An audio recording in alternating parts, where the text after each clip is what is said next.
Tuesday, the 16th, and these are the charts of the day. Well, it was kind of a tough day on Wall Street. Indices coiled and tried to rally, basically based out. Can't tell if it's a consolidation for the next leg down or whether it's a potential base. We'll find out tomorrow, probably. But there's still stocks running, and I'm going to show you some longs and shorts. Starting with AVDL today, broke out of a key 7-week consolidation flag after popping early March. And now my target has to be 23 in that range.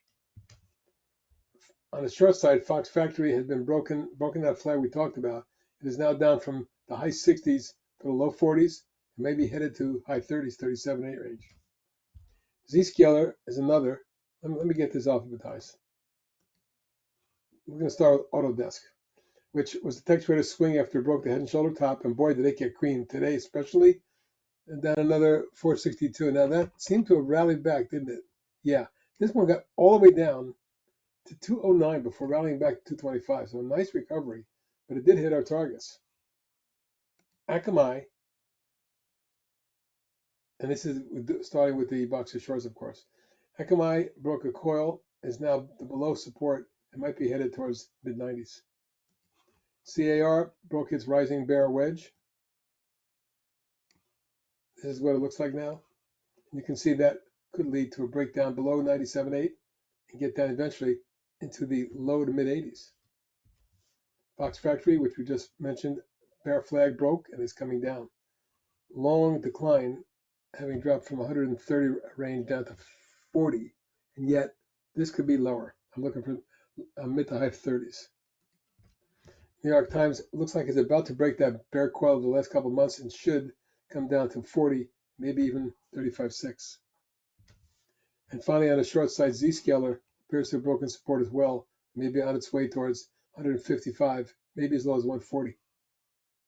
That's the short side. Now on the long side, AVDL, which we just mentioned had popped and flagged, maybe headed up towards the 23, 24 zone, perhaps even as high as 26, where there's some lateral resistance. Very strong long-term chart, big reversal back a year and a half ago. Still moving.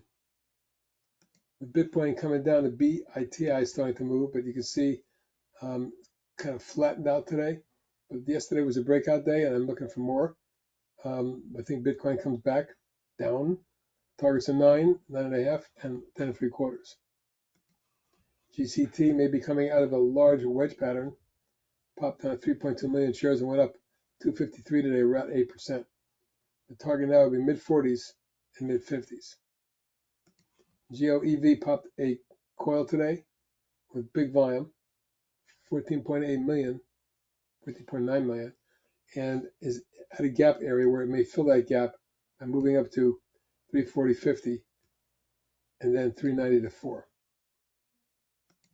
OSCR broke out above key multi-week trading range with a gain of about 6.5%, 96 cents. Looks like it could retest the highs in 18.5 and then move further towards 20. PROK popped out of a base yesterday and had a nice follow-through day today, breaking out across resistance. Now maybe headed up towards 4. Rani, broken out of a coil a week ago, just keeps running. The stock's gone nonstop from 3 to 8.5, and you can see the spike today. Momentum could carry this to 10. SE reversed today off key support, moving from 51 to 57, closed just underneath that, up 393. Any further follow through, particularly above 58.5 to there, should get us to 62.3, and then maybe higher. With the markets coming down, the TZA and some of the other ultra shorts are moving, just picking this one out because it looks to me like the major declining channel is broken and the rising channel is underway. Your target is 23.5 to 24. And finally, Wisa with a huge day, exploded from 182 to 860, trading just under 6 after hours, up 238% on volume of 213 million. Incredible. I don't think it traded that in a year. Anyway, this is a reverse split stock, of course. It might very well have some upside extension towards retesting today's high and then maybe even double digits. For now, that's it. And this is HB out. Have a great evening.